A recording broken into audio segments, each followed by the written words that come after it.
Bonsoir à tous, on commence ce journal du Mercato par une information concernant Hatem Ben Arfa. Le Parisien condamné au placard ne serait pas contre l'idée de partir, mais pas à n'importe quelle condition. Il aurait demandé 10 millions d'euros aux dirigeants parisiens pour le libérer de son contrat. Ce montant correspond à l'ensemble de ses salaires et de ses primes auxquels il aurait droit jusqu'à la fin de son bail en juin 2018.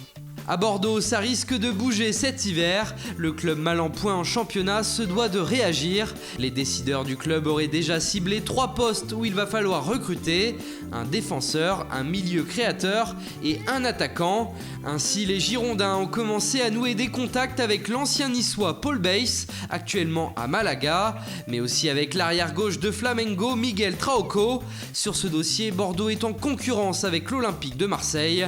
Et à un poste plus offensif, il y a la piste Paul-Georges Ntep.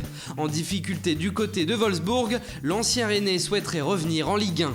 Côté départ, les supporters bordelais peuvent trembler. Leur atout numéro 1 est sérieusement pisté par Manchester United. Il s'agit bien entendu du Brésilien Malcom. L'entraîneur des Red Devils, José Mourinho, serait prêt à acquérir le milieu offensif dès janvier, puis le prêter aux Bordelais jusqu'à la fin de la saison. Une proposition à l'étude du côté du club au scapulaire. À Manchester City, Pep Guardiola pourrait bien animer le marché des transferts. D'abord, sa relation avec Sergio Agüero se serait dégradée ces derniers temps et un départ n'est pas à exclure. Les dirigeants mancuniens auraient d'ailleurs fixé son prix à 70 millions d'euros. Dans le sens des arrivées, la piste la plus chaude mène à Virgil van Dijk. Le défenseur de Southampton pourrait devenir un Citizen contre la somme de 67,6 millions d'euros.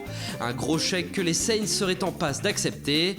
Et parmi les autres cibles de Guardiola, on note les noms de Sergio Busquets, de Leonardo Bonucci et de Fred, le crack brésilien du Shakhtar Donetsk. Attention toutefois, ces pistes ne seraient pas visées pour janvier, mais plutôt pour l'été prochain. En revanche, pour le gunner Alexis Sanchez, qui ne cesse de clamer ses envies d'ailleurs, les Sky Blues souhaiteraient passer à l'attaque dès cet hiver. Enfin, la recrue la plus probable de Guardiola reste Jesus Medina du Libertad Asunción, considéré comme l'un des plus grands espoirs du football paraguayen.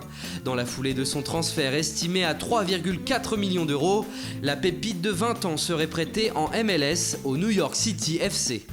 Et enfin, Naby Keita, qui a déjà signé en faveur de Liverpool pour l'été prochain, pourrait forcer son départ pour cet hiver. C'est en tout cas le souhait de l'international guinéen qui montre son impatience auprès de ses dirigeants. Ce revirement de situation serait dû à l'élimination de Leipzig en Ligue des Champions dès la phase de poule. Voilà, c'est tout pour aujourd'hui. Bonne soirée à tous et rendez-vous demain pour de nouvelles informations sur le Mercato.